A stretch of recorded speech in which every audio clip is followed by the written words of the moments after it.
Hello friends, I am Priyanka and you are watching Priyanka's teaching. Today I am going to explain you a poem, My Playmate by Mary I. Osborne. This wonderful poem is given in the book of class 3 New Oxford Modern English. Friends, this poem contains 5 stanza and each stanza contains 4 lines, means total 20 lines are there. Friends, first of all I will do thorough reading of the poem. After that I will tell you the hard words and after that I will explain you the poem line by line. So please be with me and stay tuned.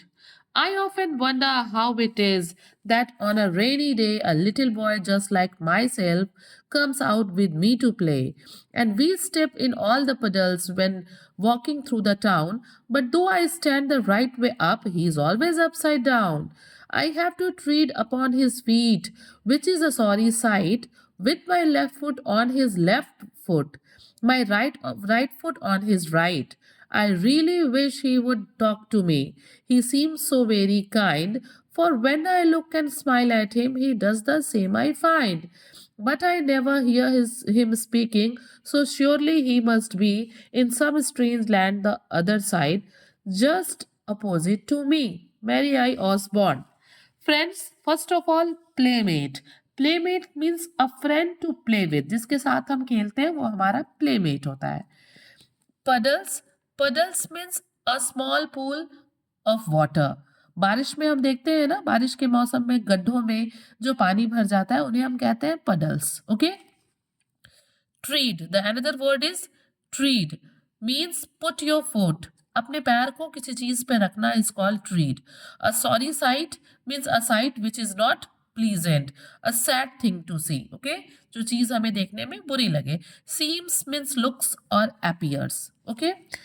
Now friends, poem को पढ़ने के बाद at least हमें ये तो पता चल गया कि this poem is about a young boy. ये जो कविता है वो एक छोटे बच्चे के बारे में है जो अपने शैडो को, अपनी परछाई को ही क्या समझ लेता है, वो अपना फ्रेंड, अल्टीमेट फ्रेंड समझ लेता है. ठीक है, वो अपने शैडो को डिस्क्राइब करता है अपने फ्रेंड्स के जैसा. Means the poem is written in the point of view of a child. ये एक छोटे बच्चे के पॉइंट ऑफ व्यू से लिखी गई कविता है. Who innocently imagines his own shadow to be his friend who is always there with him even on a rainy day. मतलब वो सोचता है कि ये जो मेरा फ्रेंड है, जो कि उसकी परछाई है, वो उसके साथ हमेशा रहता है, चाहे भले ही वो क्यों ना बरसात का सीजन हो. Now friends, I will explain you the poem stanza wise. So let's start. I often wonder how it is that on a rainy day a little boy just like myself comes out with me to play. Friends, यहाँ पे narrator कहता है कि I often wonder how it is, कि मैं हमेशा इस बात को लेके बहुत वंडर्ड होता हूँ, एक्सक्लेम्ड होता हूँ कि कैसे एक छोटा बच्चा मेरे साथ, जो बिल्कुल मेरे ही जैसा है, खेलने के लिए बाहर आता है बारिश के मौसम में भी. कि मेरे ही जैसा एक बच्चा मेरे साथ कैसे खेलने के लिए बारिश के मौसम में बाहर आता है, जो बिल्कुल देखने में मेरे जैसा है. Means this young boy wonders who innocently imagines his own shadow to be his friend who comes out with him even on a rainy day. Come on, the next stanza. And we step in all the puddles when walking through the town.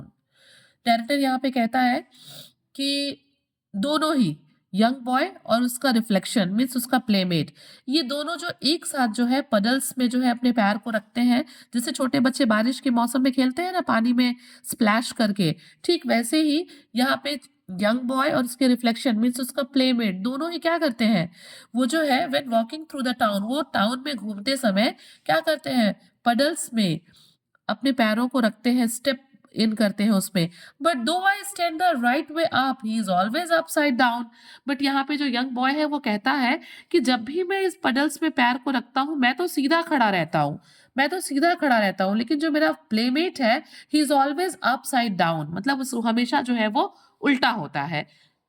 Friends, reflection को हम जब अपने image को शीशे में जिस तरीके से देखते हैं ना, बिल्कुल वैसे वो पानी में दिखता है. तो रिफ्लेक्शन होने की वजह से वो कैसा दिखता है, अपसाइड डाउन. लेकिन जो बच्चा है वो इस चीज को नहीं समझ पाता. And the narrator wonders why his playmate is always appears upside down when they play together on a rainy day. वो नहीं समझ पाता कि बारिश के मौसम में जब वो बाहर पानी में पडल्स में खेल रहे होते हैं तो क्यों हमेशा वो तो सीधा रहता है बट उसका जो प्लेमेट है वो हमेशा अपसाइड डाउन दिखता है.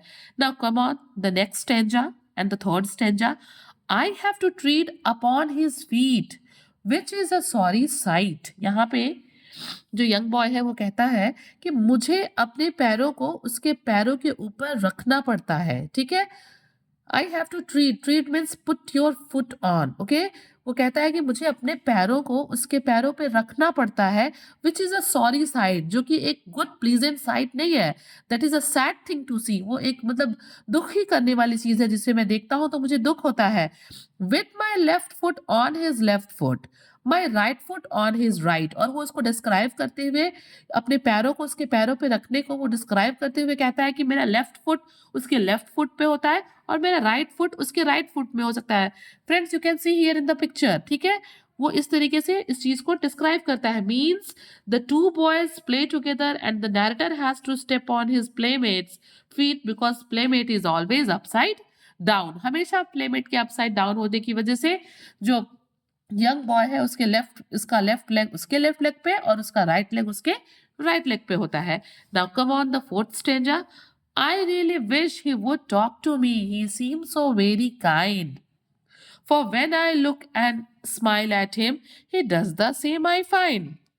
यहाँ पे नैरेटर कहते हैं कि जो यंग बॉय है, I really wish he would talk to me. जो यंग बॉय है वो चाहता है कि उसका रिफ्लेक्शन, उसका प्लेमेट उससे बात करे, क्योंकि उसको तो नहीं पता है ना कि रिफ्लेक्शन बात नहीं कर सकता।